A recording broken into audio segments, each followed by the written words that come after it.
Bonjour à tous, bienvenue dans ce nouveau débriefing. Aujourd'hui, nous recevons Maître Nancy Rizacher et Maître David Guyon. Bonjour, Bonjour. Bonjour. bienvenue. Donc, vous, Maître Nancy Rizacher, vous êtes avocate à Épinal et vous, Maître David Guyon, vous êtes avocat à Montpellier. Et aujourd'hui, nous allons parler d'une action que vous intentez tous les deux. Il s'agit des recours indemnitaires concernant les soignants suspendus. Donc, il est vrai que pour l'instant, nous avons été beaucoup occupés à parler de leur réintégration. La question du rappel des salaires est actuellement discutée. Mais c'est vrai que nous ne sommes jamais réellement penchés sur l'indemnisation des préjudices que les soignants suspendus ont subis. Parce que pour rappel, ces personnes ont été interdits de travailler, d'exercer leur profession.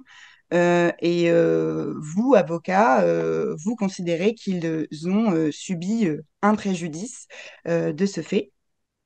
Donc peut-être, avant de parler des actions que vous intentez, peut-être que nous pouvons faire un petit point sur un petit point législatif sur la situation de ces soignants à l'heure actuelle, parce que, comme nous le savons, un décret est paru ce week-end qui actait leur réintégration.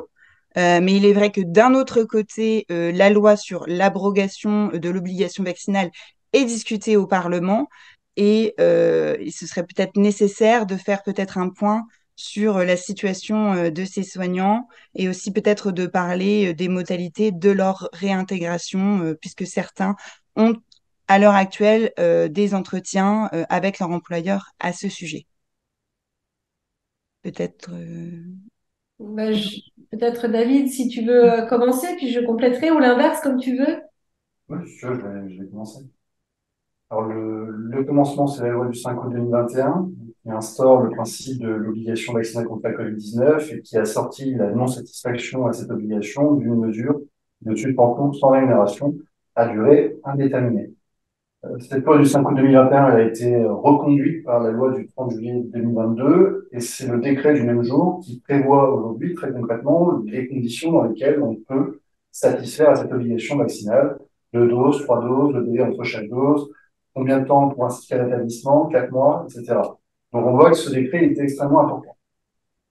Aujourd'hui, vous avez donc des annonces ministérielles qui ont été faites depuis plusieurs mois, suite notamment aux avis de la HAS, 20 février 2023, 30 mars 2023, dans lequel elle préconise une levée de l'obligation vaccinale, considérant qu'elle n'est plus justifiée sur le plan scientifique. Vous allez donc avoir un décret qui va être sorti le 14 mai 2023, un dimanche, dans lequel ce décret va suspendre l'obligation fixée par l'article 12 de la loi du 5 juillet 2023. Et vous avez une instruction du 3 mai 2023 qui vous dit un petit peu comment vous devez réintégrer votre poste, parce que ce décret du 14 mai 2023, outre le fait qu'il est extrêmement lacunaire, puisque c'est 2 articles et une phrase, eh bien, il ne nous dit pas grand-chose sur les conditions de la réintégration. Mais une chose est sûre, c'est que les agents, les salariés et les libéraux qui ont été suspendus suite à cette obligation n'entendront jamais le mot indemnisation dans ces décrets ou dans cette instruction ministérielle. Voilà pour résumer un petit peu la situation. C'est clair qu'on attendait, alors avec plus ou moins d'espoir, que ce décret prévoit éventuellement un peu plus de modalités en faveur de l'indemnisation, en tout cas de la prise en compte de la situation des soignants, non seulement en termes de salaire et de rémunération et de traitement, mais aussi de droit à l'ancienneté, de droit au congé payé, de droit à l'avancement, de droit à la retraite. Et en fait, on a eu une instruction avant le décret. Et ensuite, on a eu un décret alors complètement laconique avec une seule phrase. Donc, on sait maintenant, même si on avait tous eu un petit espoir, qu'il n'y aura pas d'indemnisation par l'État des soignants si on ne fait rien. Donc, c'est pourquoi on a décidé de bouger, Maître Guyon et moi, pour diligenter ces recours indemnitaires, puisque si on ne demande rien, on sait maintenant qu'on n'aura rien. Donc, est-ce que vous pouvez peut-être nous expliquer les démarches que vous êtes sur le point d'enclencher pour que ces soignants obtiennent indemnisation?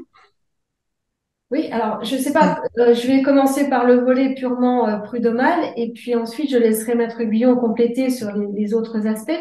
Aujourd'hui, les personnes qui n'ont pas saisi les conseils de prud'homme pour faire valoir leurs droits concernant justement une annulation, une demande d'annulation, d'une suspension de contrat de travail et l'intégralité des préjudices qui en découlent, et ils sont nombreux, matériels, humains, en termes de santé, moraux, organisationnels, économiques, enfin les préjudices sont énormes. Ces personnes-là peuvent, dans un délai de 2 ans à compter de la suspension, faire un recours devant le conseil de prud'homme pour justement demander sur la base de la jurisprudence qui se dessine, alors, encore une fois, Conseil de prud'homme de Nancy du 3 mai, décision au fond qui sera frappée d'appel, mais qui j'espère sera une décision pionnière, mais qui sera suivie d'un véritable courant jurisprudentiel. On constate que on peut obtenir des annulations de suspension de contrat de travail, on peut avoir des décisions prud'homales qui motivent le fait qu'une suspension est contraire au secret médical, est contraire à la vie privée, à l'article 8 de la Convention européenne des droits de l'homme. Je vais pas revenir sur toute la motivation, mais on sait maintenant qu'au fond, c'est possible. Donc, les recours des salariés, donc injustement privés d'emploi avec ces suspensions issues de la loi du 5 août, peuvent demander réparation donc, les salaires à verser depuis la suspension, les arriérés de salaire, mais également l'indemnisation des préjudices, puisque maintenant on a une date de début, une date de suspension, une date de fin à la réintégration. Donc pendant toute cette suspension sui generis, comme on l'a dit, spécifique du contrat de travail, eh bien, un certain nombre de préjudices peuvent être déterminés, justifiés, quantifiés, et puis réclamés devant les juridictions. Donc ça, c'est le volet purement droit du travail. Et on ne parle pas uniquement du rappel des salaires. On parle Non, également, voilà, c'est des ça. préjudices que les soignants ont subis parce qu'ils ont été empêchés de travailler et du coup d'aller plutôt sur ce terrain-là. Sur les préjudices subis, inhérents Mm, bien évidemment à la suspension, mais qui ont mm. généré un certain nombre de préjudices, encore une fois, de tous ordres, mais que l'on peut indemniser, que l'on doit indemniser. Et vous, Maître Guyon, quels sont du coup le contenu de vos démarches? Alors, effectivement, mon contrat l'a très bien soulevé. La seule certitude que nous avons ici dans cette affaire, c'est que si les soignants ne demandent pas à être indemnisés, ils ne le seront jamais. Ça, c'est une certitude. Mm. Parlons également un petit peu des demandes indemnitaires, parce que bon, effectivement, faire des démarches en justice, ça a un coût, ça demande une énergie, ça demande un petit peu de patience. Bien entendu, tout le monde n'est pas prêt à s'engager dans de telles démarches.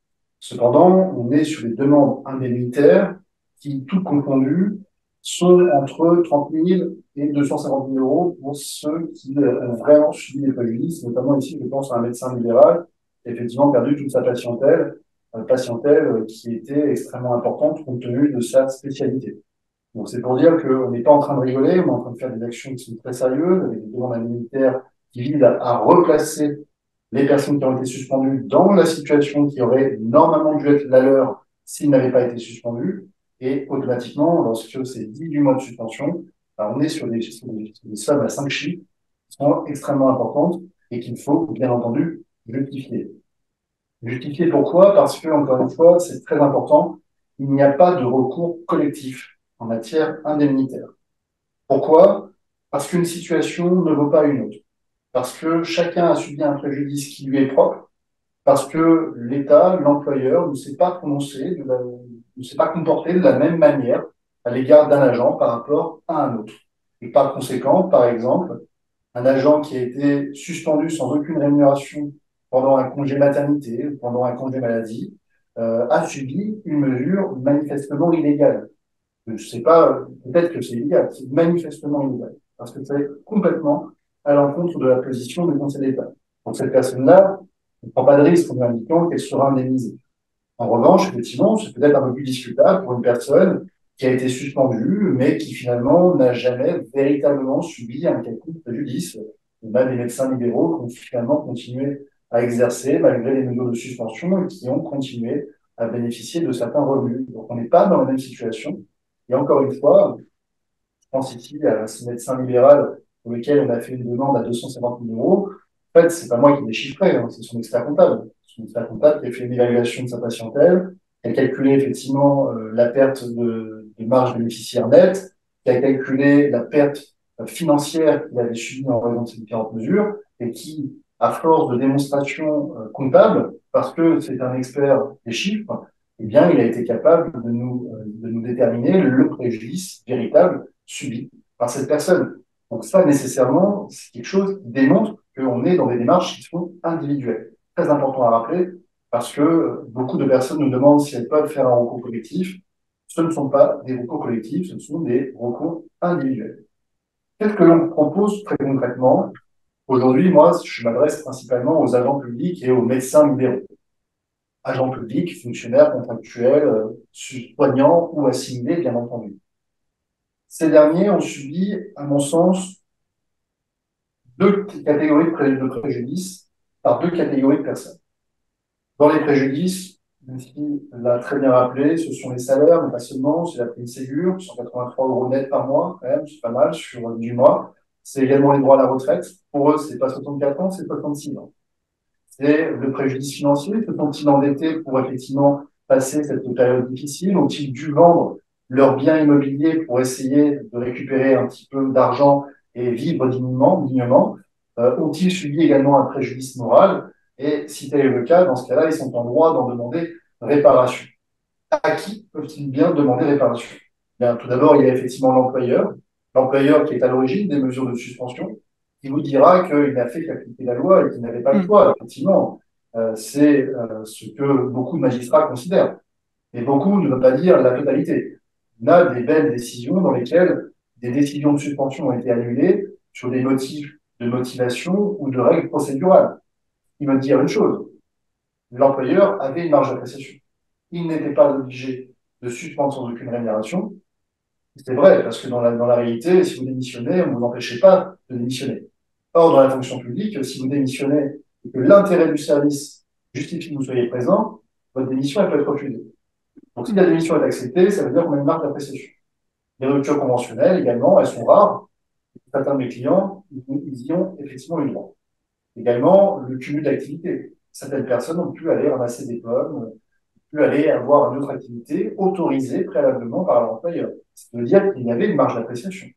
D'autres personnes ont également été en disponibilité d'office pour convenance personnelle. Il y avait donc bien une marge d'appréciation. Par conséquent, ce n'est donc que par la volonté manifeste de leurs employeurs de les maintenir suspendus sans aucune rémunération que ces derniers ont subi un préjudice.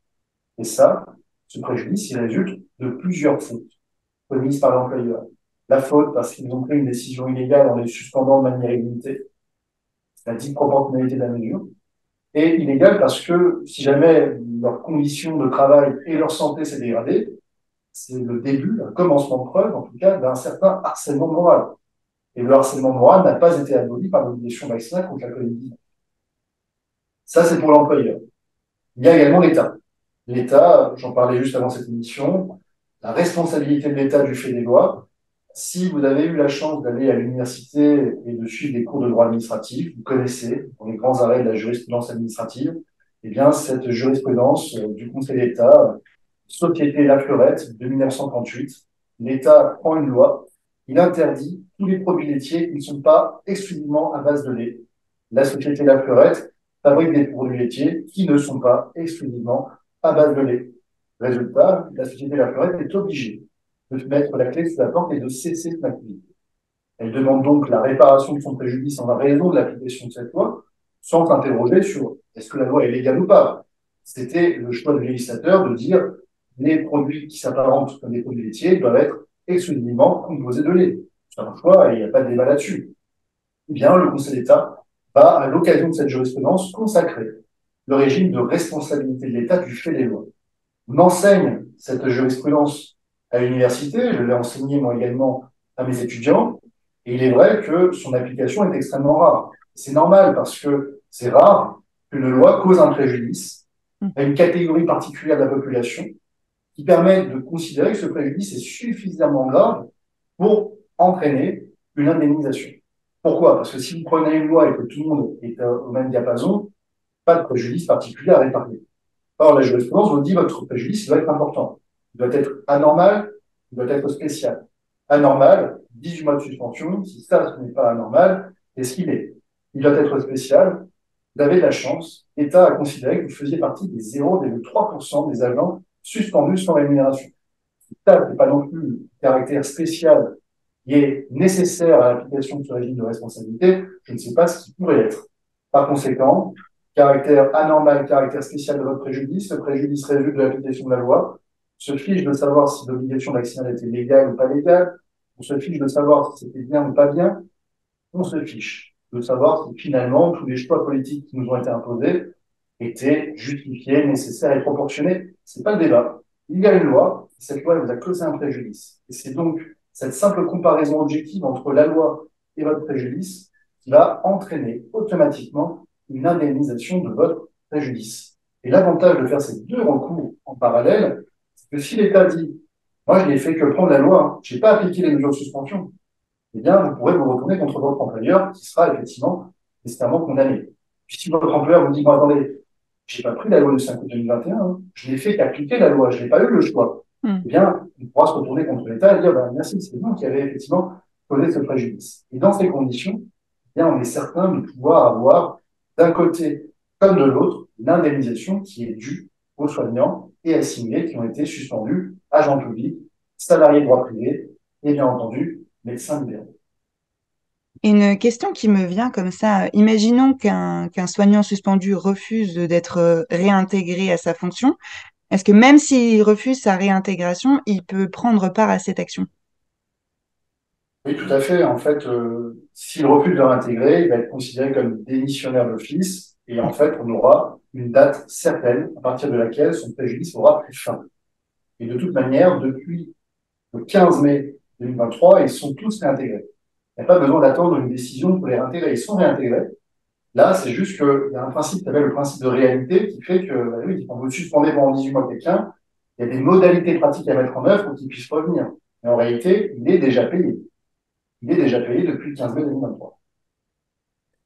Une question qui revient souvent de la part de nos lecteurs, justement sur le refus d'un soignant suspendu ou personnel assimilé d'être réintégré. Beaucoup ont peur que s'ils refusent, ce soit considéré comme un abandon de poste. Qu'est-ce que vous pensez de cette situation? Est-ce que ce refus pourrait mener effectivement à un abandon de poste? Maître Alors, la Rivière, jurisprudence peut-être? administrative vous dit que l'abandon de poste, c'est la rupture totale et définitive de tout lien entre l'agent et son employeur. Si l'agent prend contact avec l'employeur, cherche effectivement à faire en sorte de pouvoir être réintégré, mais qui refuse les postes qui lui sont proposés, on n'est pas sur l'abandon de poste, on est sur un licenciement, parce que effectivement cette personne n'est pas en mesure de pouvoir reprendre. Mais on le sait, il y aura des abus, et bien Mhm. entendu que les employeurs qui ne verront pas dans les prochains jours leurs agents vont s'empresser de pouvoir finir le travail en les licenciant, en les démissionnant d'office. En les démissionnant d'office, comprenez que c'est un antonyme, puisqu'on ne peut pas démissionner quelqu'un. Alors, moi, je voudrais rajouter quelque chose parce que, en fait, les soignants ont été, je dirais, suspendus et écartés de toute vie sociale et professionnelle comme des malpropres, on le sait tous, en septembre 2021. Et aujourd'hui, certains employeurs auraient tendance à utiliser l'abandon de poste comme la grande menace en disant que de toute façon, si vous ne répondez pas, si vous ne déférez pas quasiment dans l'heure ou les 24 heures à nos courriers ou à nos demandes de réintégration, vous êtes considéré comme démissionnaire puisque maintenant, avec le décret du 19 avril, on sait que si vous vous ne prenez pas votre poste, vous êtes forcément en abandon de poste et considéré comme démissionnaire. C'est faux. En fait, c'est faux parce que l'abandon de poste, tel qu'il est prévu maintenant par les nouvelles dispositions, c'est d'avoir fait le mort, en tout cas de ne pas avoir déféré à une mise en demeure, donc un courrier en lettre recommandée de l'employeur posant la question de savoir quid, qu'allez-vous faire, reprenez-vous ou pas votre poste ou justifiez de votre absence. Et au bout seulement d'un délai minimum de 15 jours, eh bien là, oui, il peut y avoir, l'employeur peut considérer qu'il y a abandon de poste, donc les effets d'une démission maintenant, puisque c'est privatif de tout, y compris des indemnisations chômage. Donc, ce que je voudrais dire, c'est que même s'il y a eu une modification du Code du travail, qui est pas dans un sens favorable pour les salariés, il faut quand même raison garder, ne pas confondre vitesse et précipitation et arrêter de brandir cet abandon de poste comme étant quelque chose de systématique et un couperet généralisé, simplement pour mettre la pression.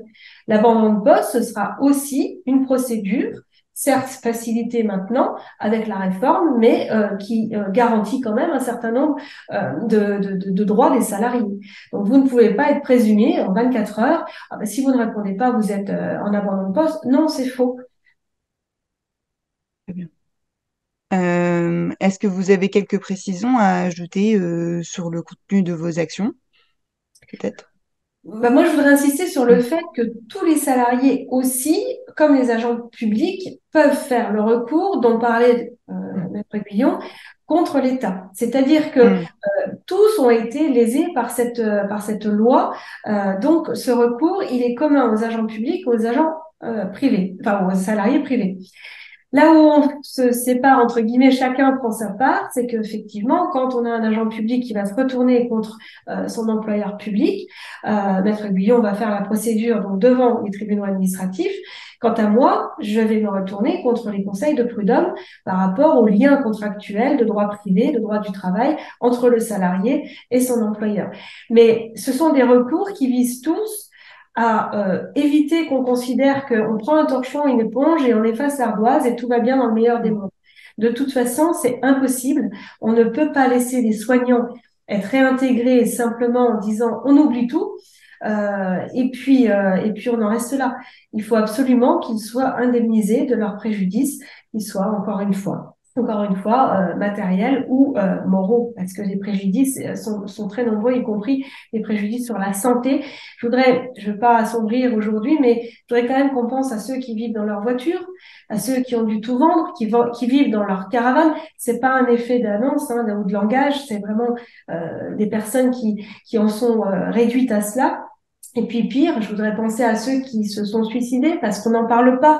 C'est comme le pourcentage de soignants suspendus. On a toujours tendance à minimiser et à ne pas donner le vrai pourcentage qu'on ne connaît pas, certes, mais qui est bien plus important que celui qu'on entend.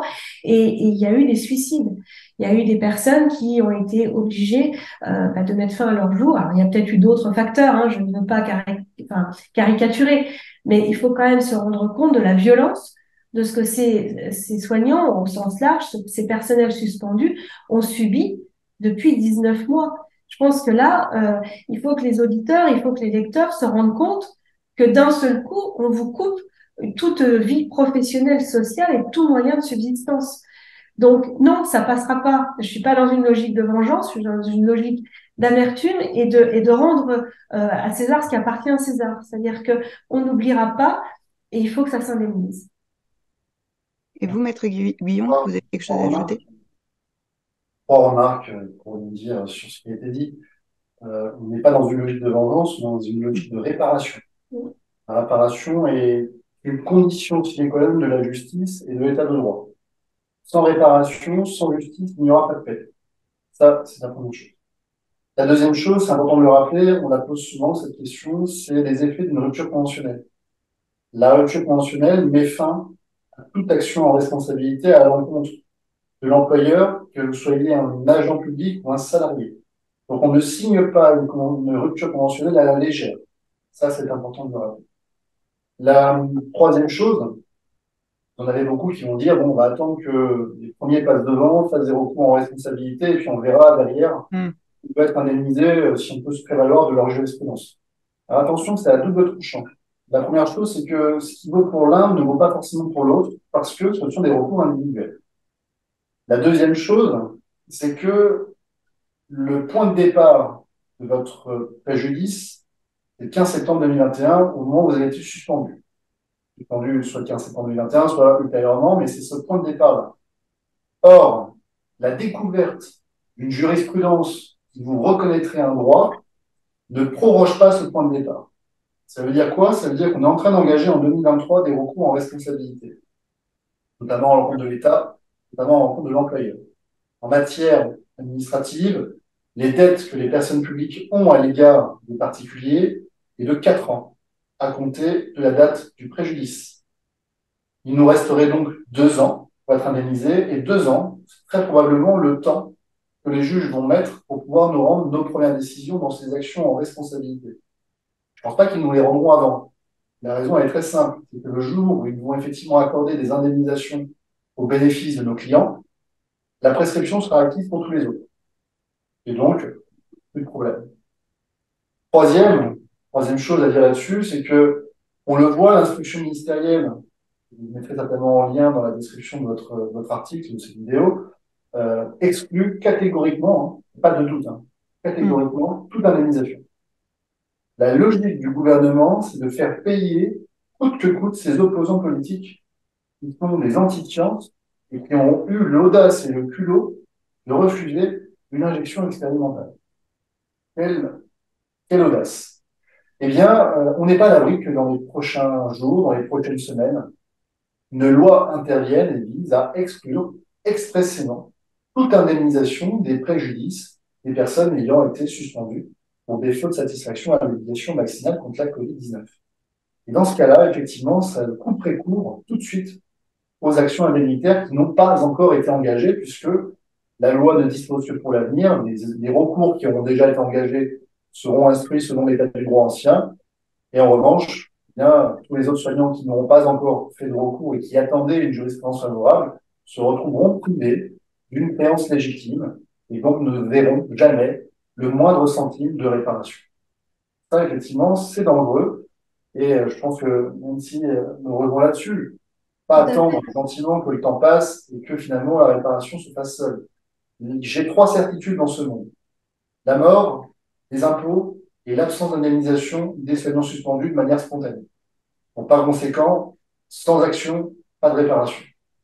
Surtout qu'en matière prud'homale, on a un délai de prescription qui est réduit, qui n'est pas de 4 ans, qui est de 2 ans, à compter du moment où vous auriez pu contester effectivement votre suspension. Ce qui fait qu'aujourd'hui, on sait pertinemment, encore une fois, tu viens de le dire, David, qu'il n'y aura pas d'indemnisation. Donc, il faut y aller coûte que coûte, parce que aujourd'hui, c'est pas la peine d'attendre une hypothétique indemnisation, réparation quelconque. Il y en aura pas, sauf si les tribunaux décident. Donc, il est clair qu'on n'a que comme solution de saisir la justice pour faire entendre le droit de ces soignants à être indemnisés. On n'a pas d'autre choix. Il faut y aller. De toute façon, nous, on lâchera rien. Je pense que je parle en ton nom aussi, David. On a combattu depuis le début, depuis la promulgation de cette loi. Et aujourd'hui, certes, on se réjouit de la réintégration. Ça, voilà, ils étaient un petit peu obligés de faire en sorte qu'il y ait réintégration, mais pas réintégration sèche, réintégration avec réparation. Voilà. Peut-être un dernier point sur les chances de succès. Une question qu'on nous pose souvent, c'est quoi les chances de succès? Alors, moi, je pense que le paradigme n'est pas le bon. C'est-à-dire que quelle chance de succès? Il y a toujours, dans toute action en justice, une part d'aléa. Alors, ça, c'est la première chose. Mais il faut comparer par rapport à la certitude de l'absence d'indemnisation. C'est-à-dire que sans action, il n'y aura jamais d'indemnisation. En faisant une action, vous avez déjà augmenté vos chances de succès. Vous connaissez le proverbe, 100% des gens qui ont réussi ont essayé. Je pense qu'il faut être dans cette optique-là. Entre le désespoir et l'espoir, il faut choisir l'espoir. Enfin, je le disais ce matin dans un rendez-vous, si on fait du droit, nos chances de succès sont quand même assez importantes à partir du moment où on rapporte la preuve de nos préjudices. Parce que ça va être une question de preuve, en fait. Faut pas simplement affirmer que vous avez un préjudice, il faut le démontrer. Si on réussit à démontrer qu'on a un préjudice, les chances de succès sont quand même importantes. Maintenant, ça, c'est si on fait du droit. Si on fait de la politique, là, vous connaissez aussi l'adage. Quand la politique entre dans le prétoire, la justice en sort. Et malheureusement, depuis 2 ans, eh bien, on fait de la politique dans le prétoire en validant aveuglément toutes les mesures qui ont été prises par notre cher gouvernement. Si on fait du droit, j'espère qu'on va finir par faire du droit, surtout sur des questions indemnitaires qui ne remettent pas en cause frontalement les mesures sanitaires décidées en urgence par le gouvernement. Si on fait du droit, il y a des chances raisonnables d'avoir une indemnisation, à condition, encore une fois, que les pièces qui soient versées dans le dossier démontrent la réalité et l'étendue des préjudices. C'est clair. L'avocat qui vous dit on va gagner, il vous ment. On ne sait jamais, il y a un aléa judiciaire. Mais comme tu disais, David, si on ne tente pas, on ne sait pas. Et comme on a des éléments suffisamment étayés et suffisamment solides, eh bien, effectivement, il faut aller les soumettre et les défendre je dirais, les faire prospérer pour que, enfin, le garde-fou, le droit, on a fait tous du droit pour justement avoir des garde-fous et avoir ce respect des libertés fondamentales qui sont si chères et si importantes. Donc, avec toutes les armes juridiques qu'on a, il faut aller jusqu'au bout. En tout cas, j'ai l'impression que ce qu'il faut retenir de cet entretien, du point de vue des soignants suspendus, c'est que oui, la question de la réintégration maintenant est actée. Le rappel des salaires peut être abordé, mais il ne faut surtout pas oublier le volet préjudice. Effectivement, les soignants suspendus ont subi des préjudices et maintenant il est peut-être temps d'aller en justice pour obtenir réparation. En tout cas, merci à tous les deux d'avoir pris de votre temps pour expliquer tous ces mécanismes judiciaires qui peuvent accompagner les soignants dans ces différentes démarches. Et merci aux lecteurs de François de soutenir notre travail. Merci et au revoir. Merci à vous tous. Au Bonne soirée. revoir.